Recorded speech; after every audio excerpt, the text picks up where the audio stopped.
Bonjour à toutes et à tous, on commence cette revue de presse en France avec le grand retour de la Première Ligue qui fait la une de l'équipe ce lundi. La rentrée après le désert, titre le quotidien.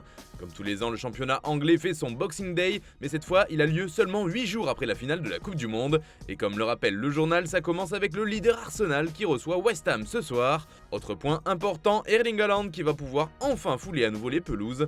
Le Norvégien n'était pas présent au mondial et il va revenir avec le couteau entre les dents. Lui qui a passé de longues semaines dans l'ombre va pouvoir retrouver la lumière des projecteurs.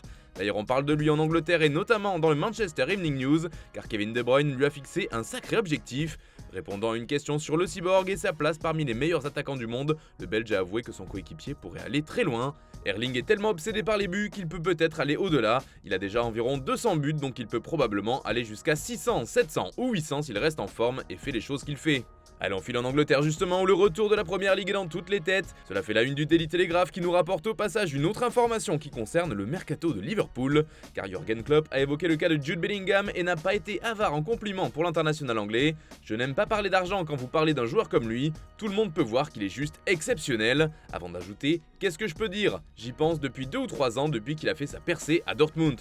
Des mots forts qui font les gros titres outre-Manche, surtout quand on sait que Liverpool fait partie des prétendants pour Bellingham.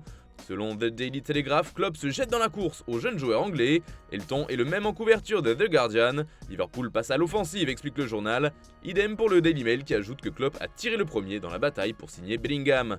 Toujours chez nos voisins anglais, le Daily Mirror fait aussi ça une des pages sport sur Bellingham, mais aussi sur Declan Rice, car lui aussi attise les convoitises. Chelsea et les deux clubs de Manchester sont très chauds sur le joueur de West Ham. D'ailleurs, ce dernier a avoué qu'il aimerait jouer en Ligue des Champions et se battre pour gagner des titres. Son coach chez les Hammers, David Moyes, a répondu, et il sait qu'il va avoir du mal à conserver une de ses pièces maîtresses. Cela fait également la couverture du Daily Express ce lundi, et comme le rapportent ces deux tabloïds, l'entraîneur de West Ham ne compte pas se laisser faire.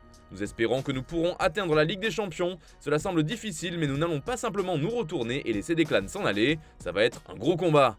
Vous l'aurez compris, la bataille pour Declan Rice est lancée. On part en Espagne maintenant avec Robert Lewandowski qui fait les gros titres de la presse ibérique. Le buteur polonais a donné une longue interview pour Sport dans laquelle il évoque de nombreux sujets. Il a par exemple avoué qu'il aimerait participer à la prochaine Coupe du Monde, même s'il ne sait pas s'il aura encore la force et le niveau. Il aura alors 37 ans. Le buteur polonais a également parlé du Barça et réclame un changement dans les mentalités, comme le rapporte aussi Mundo Deportivo. Il ne s'agit pas de travailler sur l'aspect psychologique, notre mentalité doit être celle des gagnants. Peu importe que nous le fassions correctement ou non, il faut avoir l'idée qu'au final, on veut être champion.